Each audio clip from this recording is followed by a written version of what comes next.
지난주 우리는 누가 교회가 필요한가 이런 말씀을 준비해서 총주제로 말씀을 증거하기 시작했습니다. 내가 교회가 필요합니다. 이런 고백을 했습니다. 제가 힘들고 어렵고 어찌할 바를 모를 때 교회 가서 저는 하나님의 말씀을 듣고 그 말씀을 듣고 인생의 제자리를 찾고 오늘에 이르렀기 때문입니다.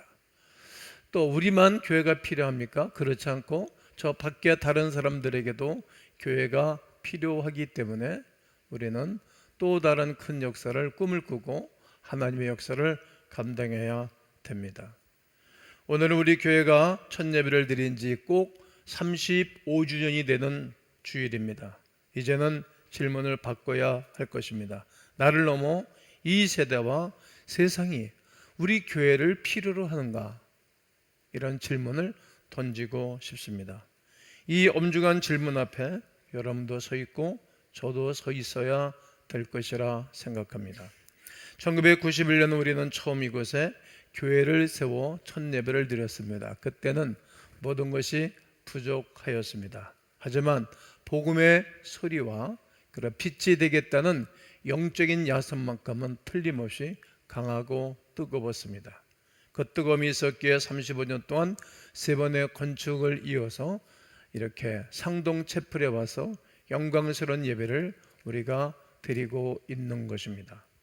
그런데 오늘날 한국교회 현실은 어떠합니까? 위기라고들 말합니다. 왜냐하면 교회 학교 부서에 아이들의 웃음소리가 줄어들고 있기 때문입니다. 전도가 안 된다는 패배주의가 만연합니다. 코로나 이후 많은 성도가 굳이 모여야 돼? 유튜브로 예배드리면 편안한데 꼭 예배당에 가야만 되는 것인가? 이렇게 말하면서 현장의 감각을 잃어버렸습니다. 현장의 은혜를 잃어버렸습니다. 육신의 안락과 육신의 편의주의로 많은 분들이 전락하였습니다. 모에게 심쓰기보다 각자 도생의 길로 갑니다. 이 흐름은 안타깝게도 우리 교회도 별다르지를 않습니다. 첫 예배 35주년마다 우리는 다시 한번 느헤미야의 심정으로 돌아가 무너진 성벽과 무너진 성을 다시 구축해야 되겠습니다. 우리의 사명은 위대한 역사 그레이트 워크입니다. 오늘 본문의 배경은 느헤미야가 무너진 예루살렘의 성벽을 재건하는 장면입니다. 거의 다 완성되어 갈 때쯤 원수 산발락과 게셈이 느헤미야에게 전가를 보내는 것입니다. 뭐라고 전가를 보냅니까? 오늘 2절을 보면 산발락과 게셈이 네게 사람을 보내 이르기를 오라 우리가 오노 평지 한 촌에서 서로 만나자 하니 만나자는 것입니다. 실상은 나를 해오고자 함이었더라. 만나자고 편지를 써보내고 사람을 써보냈습니다. 그런데 그 부탁은 나를 해오고자 합니다. 나를 이득하게 하고 나를 좋게 하는 사람들이 있는가 하면 해오고자 하는 사람이 있어요. 잘 분별력을 가져야 될 것입니다. 그때 느헤미야가 정확한 답변을 줍니다. 여러분들이 한번 읽습니다. 3절입니다. 시작.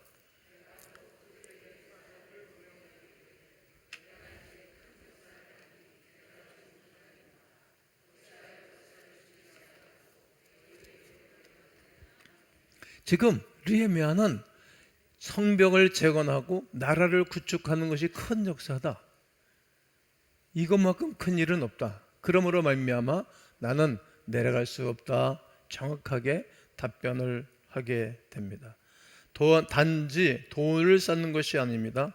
무너진 하나님의 영광을 회복하게 되어지고 흩어지고 유린 가운데 살아가고 있는 자기의 동족 백성들에게 유익을 주는 일이기 때문에 이것은 큰 일이다.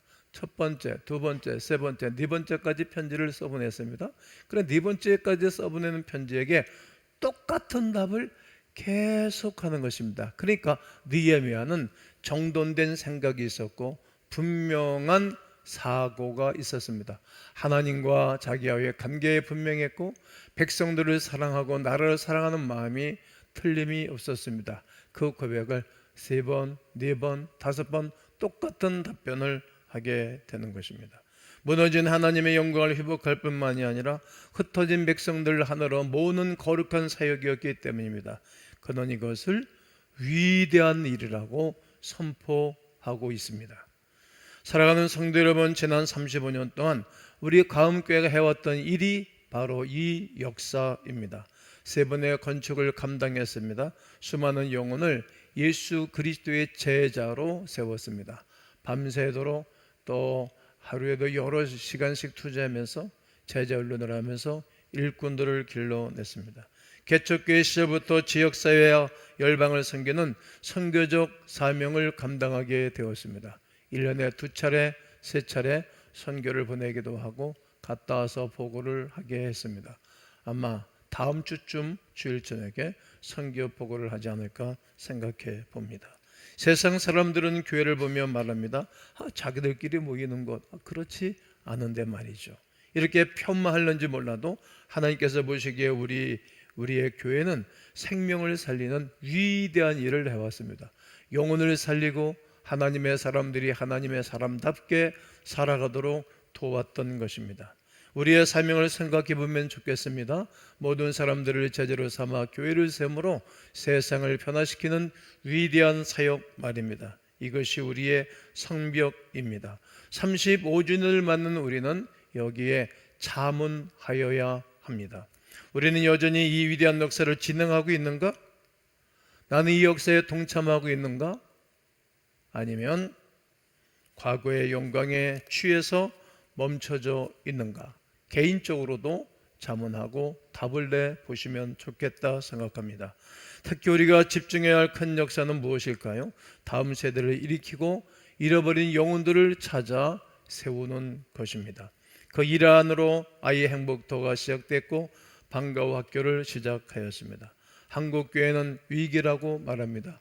교회학교가 점점 줄어드는 것이 위기가 아니겠습니까? 이렇게 가게 되어지면 20년 후에 30년 이후에 광음교회나 많은 교회들이 큰 아픔을 겪게 될 것입니다. 젊은이들이 교회를 떠난다고 합니다. 무너져가는 성벽을 다시 쌓는 것, 우리 자녀들에게 믿음의 유산을 물려주는 것보다 더 시급하고 위대한 일은 없습니다. 이것이 오늘날 우리가 쌓아 올려야 할 성벽입니다.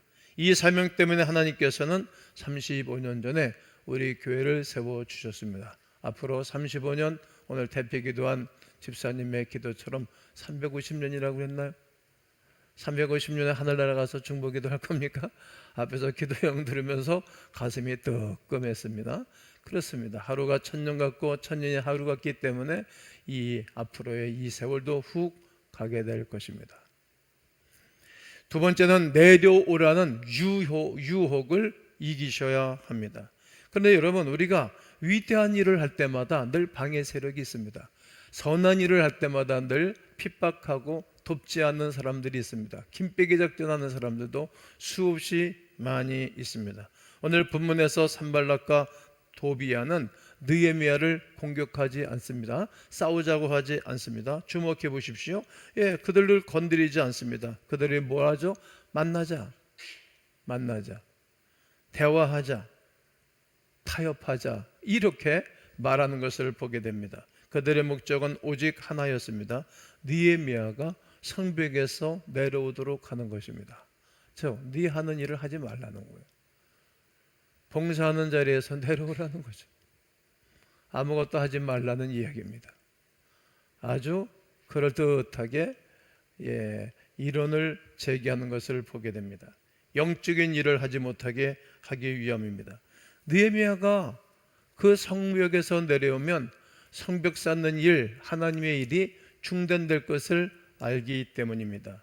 오늘날 사탄은 우리에게 똑같은 전략을 쓰고 있습니다. 교회 문 닫아라, 이렇게 협박하지 않습니다. 대신 아주 부드럽게 속삭이는 것입니다. 이제 그만하면 됐어요. 좀 설설 하세요. 내려와서 쉬세요. 적당히 해라. 적당히 쉬면서 하면 되지. 놀러도 가고 여행도 가고 문화도 즐기고 취미생활도 해. 그렇게 교회 일에만 집중하고 있는 거야. 이렇게 부드럽게 속삭이면서 하나님의 일들에서 뛰어나 점점 물로 흘러내려가도록 하는 것이 사단의 고동 작전인 것입니다. 이 작전에 말려들면 아니 되는 것입니다. 안주라는 이름으로 내려오라 합니다. 35주년이잖아. 이제는 건물도 번떡하고 또 시스템도 다 갖춰져 있고 당신 하나가 내려온다 할지라도 다른 사람들이 알아서 다 해. 굳이 뭐 그렇게 힘들게 하는 거야. 전도하지 않아도 돼. 우리끼리 교제가 평안하게 신앙생활하면 되잖아. 교회 차정도 편안하고 우리는 부족함이 없어. 이것은 가장 무서운 유혹입니다. 이제 이만하면 됐다 하고 생각하며 사명의 성벽에서 내려오시오. 안락함의 평지로 가는 순간 교회의 생명력은 끝나는 것입니다. 우리는 안주라는 그러한 이름하에 내려갈 수 없습니다. 논쟁이라는 이름으로 내려오라 합니다. 세상은 교회가 본질적인 의미를, 본질적인 사명을 잃어먹기를 원하는 것입니다. 늘 기억해야 됩니다. 예수님께서 부활하시고 제자들과 함께 40일 동안 계셨습니다. 그때 제자들의 질문이 이것이었습니다. 이스라엘 나라를 회복함이 어느 때입니까? 그러니까 예수님이 이렇게 답하셨습니다. 하나님도 모르고 나도 모른다. 하나님만 알 것이다. 너희는 그런 것에 관심을 갖지 말고 오직 성령의 충만을 받고 예루살렘, 유대, 사마리아와 땅끝까지 이르러 내 증인이 되라고 말씀하셨습니다. 요즘 우리도 국가 정치가 이래 이런 일에 우리는 논쟁을 하는 거예요. 예수님이 로마 시조에 대해서 욕한 적 없어요. 반정부 행위를 한 적이 없어요.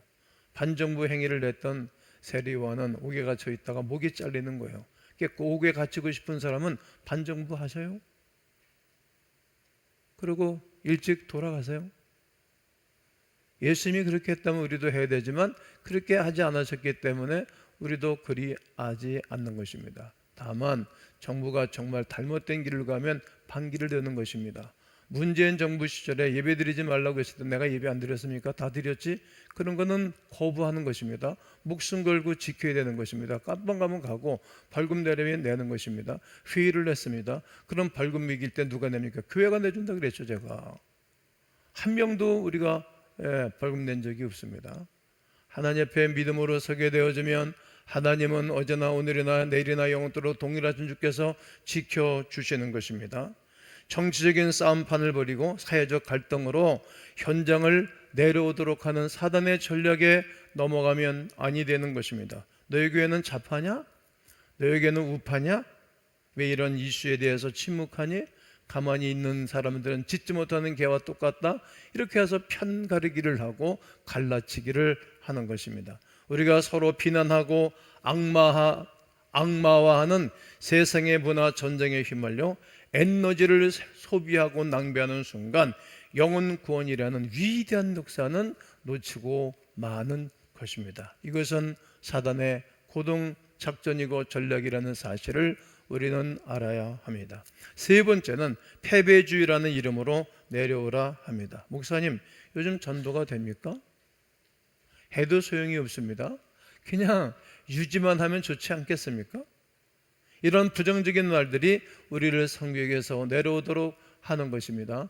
어차피 안 되라고 포기하고 내려가는 것, 이것이 사단이 가장 좋아하는 것이고 사단이 원하는 생각이고 말이라는 것을 꼭 기억하셔야 됩니다. 사업도 이 땅에서의 삶도 똑같은 것입니다. 제가 총회장으로서 여러 교회를 돌아다니다 보니 안타깝게도 많은 교회들이 이 성벽에서 내려와서 패배의식 가운데 있는 교회들을 보게 됩니다. 전도의 열정을 잃어버리고 모이기를 폐하고 그저 종교 서비스를 제공하는 것으로 전락하는 것을 볼 때마다 제 가슴이 미어지고 제 가슴이 아팠던 것입니다. 사랑하는 성도 여러분, 성벽을 쌓다가 내려가는 것은 아주 쉽습니다. 그냥 중단하면 쉽지 않겠습니까? 하지만 우리가 내려가는 순간 세상이 변하지를 않는다는 것입니다. 우리가 내려가는 순간 우리의 자녀들이 구원받을 거룩한 백성들이 영적 구화가 된다는 사실을 꼭 기억하셔야 됩니다. 우리가 내려가는 순간 구원받아야 할 저 밖의 영혼들은 어떻게 한다는 말입니까?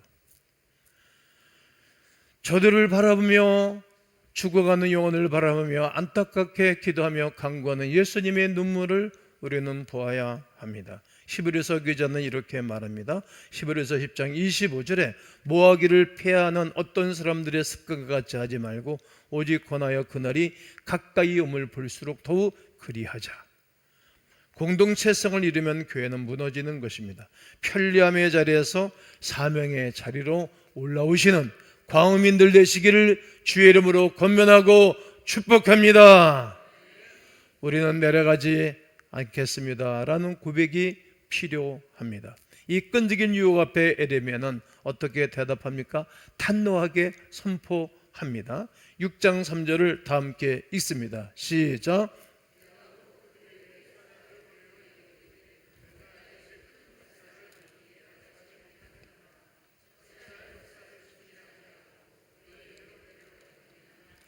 내가 이제 큰 역사를 하니 뭐하지 아니하겠노라? 내려가지 아니하겠노라. 지금 이 일은 큰 일이라는 거예요. 나라가 살아나고 나라가 좋아질 미래를 바라보고 하는 일이니까 이 큰 일이죠. 지금 우리가 하나님을 위해서 영혼 구원을 하고 동참하는 것은 큰 일인 것입니다. 어찌하여 역사를 중지하고 너에게로 내려가겠느냐? 중지할 수 없다는 거죠. 시작한 하나님의 구원의 역사를 멈출 수 없다라고 외치는 것입니다. 느헤미야는 무서워서 못 간다고 말하지 않았지요. 시간이 없어서 못 간다고 핑계하지도 않았습니다.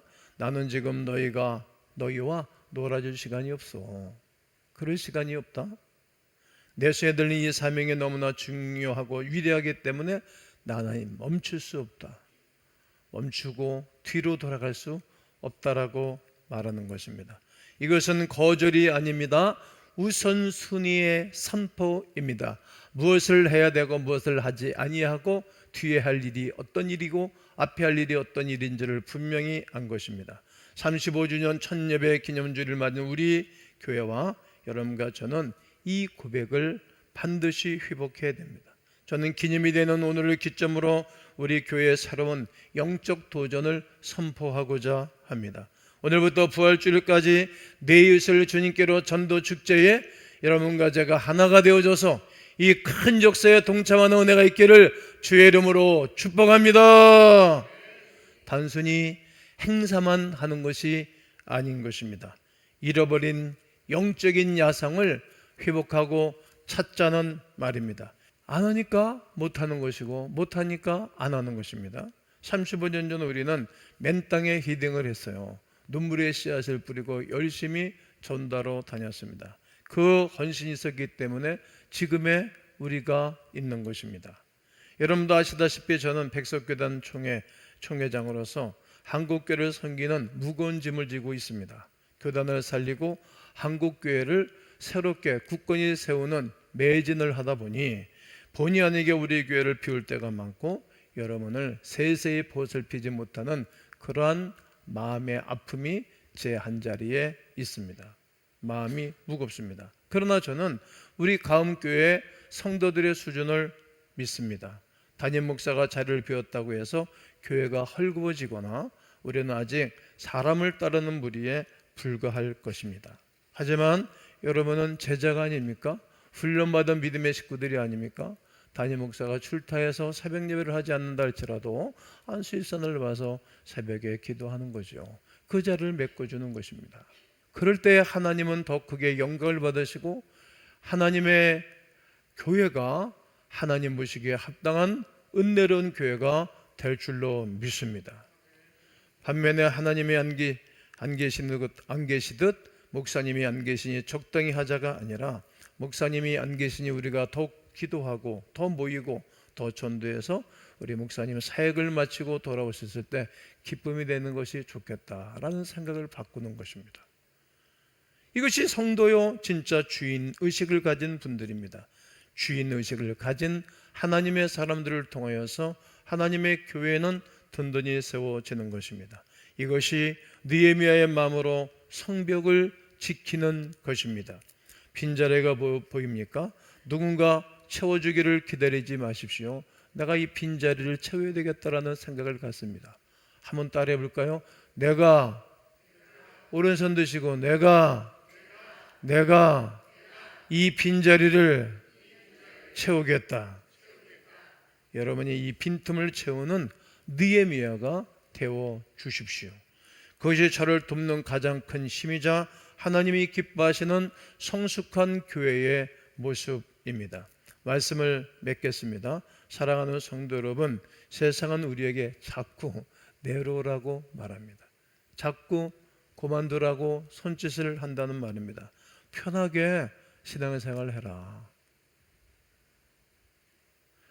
적당히 신앙생활 하라. 그렇게 유난스럽게 굴지 마라. 하지만 우리는 단호하게 말해야 됩니다. 아니요, 우리는 내려갈 수 없습니다. 35년 동안 우리는 그렇게 교회를 지켜냈고 성벽을 지켜왔습니다. 나는 교회를 통하여서 받은 은혜가 많습니다. 받은 사랑도 많습니다. 우리는 지금 죽어가는 영혼을 살려내야 되고 다음 세대를 세우는 위대한 역사를 하고 있기 때문에 멈출 수 없습니다. 지난 35년 동안 우리를 인도하신 하나님께서 앞으로의 35년도 이끌어 가실 줄로 믿습니다. 단 우리가 성벽의 자리에서 내려오지 않고 사명의 자리로 우리가 옮기고 늘 사명의 자리에 있을 때 하나님은 우리를 통하여 구원의 큰 역사를 이루어가게 하실 것입니다. 이번 부활주일까지 미친 듯이 달려보여야 합니다. 도전을 하는 것입니다. 사람마을 식구들의 손을 잡고 스크랩을 짜고 서로 권면하고 함께 하셔야 합니다. 오늘 전도 대상자를 써내는 그런 분들은 사람방별로 다 정리를 해서 사람방에 내려줄 것입니다. 그리고 초별로 묶어서 내려 보내줄 것입니다. 그리고 소그룹을 모일 때마다 김동기가 들어가 있다면 김동기는 목사인데 위에서 기도하고, 그리고 이분 옆에 있는 모든 사람들이 주 예수를 믿고 구원받아 주께로 돌아오게 해달라고 기도를 하는 것입니다. 하나님은 하나님의 사람들을 통해서 영광을 받으시고 구원받을 백성들을 찾아 모신다는 사실을 우리가 알기 때문입니다. 손에 손잡고 오이코스들의 이름을 불러가면서 기도의 성벽을 쌓아주셔야 됩니다. 모이기를 패하는 시대적 흐름을 거스르고 뜨겁게 모여 기도하셔야 됩니다. 그렇습니다. 우리의 사명은 위대한 역사입니다. 할렐루야. 내려오려는 유혹을 이겨 주십시오. 우리는 내려가지 않겠습니다라는 결단의 고백을 해야 됩니다. 이렇게 살아가는 하나님의 사람들을 바라보시면서 언젠가 우리가 하나님 앞에 서게 될 것입니다. 그때에 가운교회 성도 아무개지 수고 많이 했네, 우리 주님이 칭찬하고 격려해 주실 것입니다. 가운교회는 세상의 유혹에도 굴하지 않고 끝까지 영적인 성벽을 쌓았구나, 참 잘했다, 이렇게 칭찬하실 것입니다. 예수님은 바울을 통해서 이렇게 말씀하셨습니다. 하나님은 모든 사람들이 구원을 받으며 모든 사람들이 진리를 알기를 원하시느니라고. 나는 여러분을 통하여 또 다른 분들이 진리이신 그리스도 예수를 깨닫게 되고 우리 교회를 통하여 예수를 발견하게 되고 김동기 목사의 모든 사역을 통하여서 구원의 큰 백성들이 세워져 하나님의 나라가 굳게 세워지는 위대한 역사에, 이 큰 역사에 동참하는 광화민들 되시기를 주님의 이름으로 축원합니다.